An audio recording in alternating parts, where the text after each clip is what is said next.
Welcome to this video about VisualScript. This video is brought to you by Caseware Analytics. One of our goals at Caseware is to help our clients maximize the return on their investment in IDEA through continuing education. VisualScript is a tool used to create or edit macros in IDEA which doesn't require the user to have any programming experience. A macro is a user-defined series of steps or tasks which can be run by clicking a button on the ribbon. The advantage of creating a macro is that it allows you to automate tasks which you perform repeatedly, thus saving you time and reducing the chance of error. So anytime you notice that you're doing the same thing over and over in IDEA, you might want to consider making a macro to automate all or part of the series of steps. There are a couple different ways to go about making a macro. The first, and in many ways the easiest, is to use the Record Macro feature on the Macros tab. This feature allows you to record a series of steps in IDEA, which you can save and play back later. The advantage of this is you don't need to know much about macros at all. You just need to know which steps you want to capture and how to complete the tasks in IDEA. The other way is to work directly in the VisualScript editor. We'll explore both these methods in this video. So let's start with the Record Macro feature. The first step is to figure out exactly what you want to do and what steps you want to record. Macros are usually planned because if during your recording you do something wrong, those wrong steps get recorded along with everything else. I'm using the sample detailed sales database, which is part of the samples project that is installed with IDEA, and I want to create a macro which will verify the pre-tax sales figures for each transaction and check to see if there are any errors in the reported values. The values in the sales before tax field are the result of the unit price multiplied by the quantity for each transaction, so that is the equation we'll use to verify the values. Once we've verified the math, we'll run an extraction to isolate any incorrect values in the database. Start by clicking the Record Macro button on the Macros tab. Next, append a new field to verify the numbers in the sales before tax field. Give the new field a name, such as Verify Pre-Tax, select an appropriate data type, and set the number of decimals. Click in the Parameter field to open the equation editor to enter your equation. Click the Validate and Exit button to return to the Field Manipulation dialog box, and click OK to add the new field. And finally, perform a direct extraction to identify records where the sales before tax values don't match the verification we did in the last step.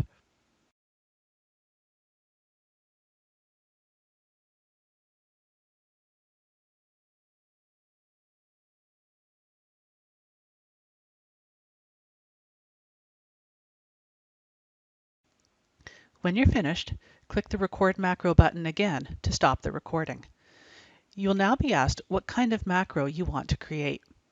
The Record Macro feature can be used to create either an IdeaScript macro or a VisualScript macro. For this example, select VisualScript. Save your macro by clicking the Save icon on the toolbar and giving it a name, for example, Pre-Tax Review. Because you've already created these databases, when you run the macro again, you'll be notified that the file already exists, and you'll be asked if you want to overwrite the existing files. Click Yes each time you are asked. All those tasks now run again and replace the existing files. The other method of creating a VisualScript macro is to work directly in the VisualScript editor. We saw this when we saved the macro in the previous section. The VisualScript editor is available from the Macros tab on the IDEA ribbon and is made up of 4 main sections: the menu bar and toolbar, the task window, the editor window, and the status window. All VisualScript work is carried out in these 4 windows. As we have already seen, a macro is a collection of steps or tasks to be performed in sequence. In order to add a task to the list, you select it from the task window and add any parameters required, just as if you were running the task in IDEA. In this example, I'll build a macro which will open the sample detailed sales database, summarize by sales rep, and then extract the top 5 sales reps according to pre-tax sales figures. To start, I'll expand the File node at the top of the task window and then select the Open Database task. You can either double-click this or click and drag it to the editor window to make it a step in your script. Select Sample Detailed Sales and click OK. This first step now appears in the task window. The next step is to summarize this file by sales reps and total on pre-tax sales figures. The groups in the task list match the group names on the idea ribbon. I'm looking for Summarize, which is part of the Categorize group, so expand the Categorize node and double-click Summarization. This launches the same dialog box that you see if you click Summarization from the idea ribbon. Select Sales Rep Number as the field to summarize, and total on Verify Pre-Tax to make sure we're working with correct numbers. Give this file a name. Call it Sum of Sales Reps Verified Pre-Tax Totals, and click OK. You'll be asked if you want to run the task now. Click Yes because you'll want that output file for the next step. Now I want to use Top Records Extraction to select the 5 sales reps with the highest verified pre-tax sales. Open the Sum of Sales Reps Verified Pre-Tax Totals database. Expand the Extract node and select Top Records. The Top Records Extraction dialog box appears. Complete the dialog to extract 5 records from the Sales Before Tax Sum field and call the output Top 5 Sales Reps. Click Yes to run the task now.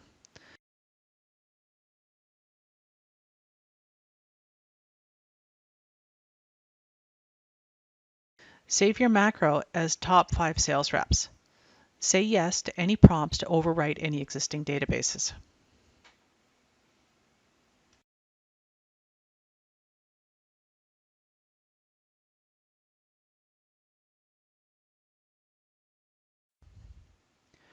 Now that you've created your script, it is a simple matter to add it to the idea ribbon so it's always available. On the Macros tab, select Bind to Ribbon. The Idea Options dialog box opens to the Customize Ribbon tab. Start by creating a new tab to hold all your macros by clicking New Tab at the bottom on the right-hand side of the screen. A new tab has been added called New Custom Tab, and New Custom Group is highlighted. Click New Custom Tab and then click Rename at the bottom of the screen. I'll call my new tab My Macros. This is the name seen at the top of the tab. Now select New Custom Group. Groups are a means of organizing the icons on the toolbar by collecting related items together and separating them with vertical lines. Look at any tab in the Idea ribbon to see this. The name we are specifying in this step appears at the bottom of each grouping of icons. I'll call mine Custom Macros. The new tab can be placed anywhere in the ribbon. You can have it beside the existing macro tab, at the end, or really anywhere you wish. I'll put mine at the end. Move the tab by selecting My Macros and using the up and down arrows on the right-hand side of the screen, move the tab to the desired location. Now that I have the tab where I want it, let's add something to it. Macros are added to the group, so select the Custom Macros group and then on the left-hand side of the screen, click New.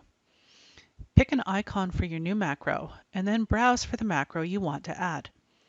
By default, Idea will open the Macros folder in the active project, but you can navigate to and add a macro from anywhere on your computer.